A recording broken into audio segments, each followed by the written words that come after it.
This set of vintage slip cast molds is one of my absolute favorites, at least for right now. They make the Arnell's monkeys, which are very, very mid-century, and they match the vibe of my home particularly well. So the first set is gonna be for me, partly because I love them and I want them, but also because I cast them very top heavy and they don't stand up very well. So I wouldn't really feel comfortable selling them to somebody, but we'll do better next time. I also mentioned in a previous video about them that sometimes they were made to do a particular activity that when I talk about it, my videos don't do so well anymore. So that is still a thing. I did get the item that will make them do the thing, and we'll do it on the next one. We're just not really going to talk about it.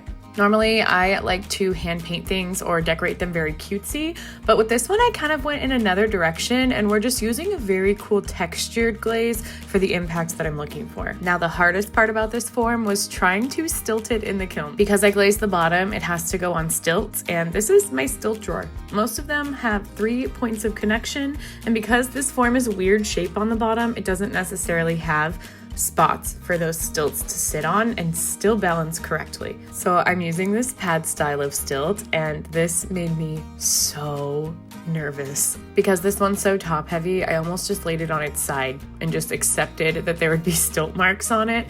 But I got it to sit pretty well, so I just crossed my fingers and closed the kiln and hope for the best. And I mean, the best is definitely what happened. They did not fall over in the kiln. And once I took them off the stilt, which I did by like smacking it gently against the shelf, there really wasn't that many marks on the bottom. Like, it looked better than I was expecting, which shows me that it was not touching that stilt in very many spots. This glaze is called burnished steel, and I think it looks so cool on these monkeys. It has enough like breakover on their faces where you don't really lose the details, but they just look like shiny but also matte metal, and I am obsessed with them.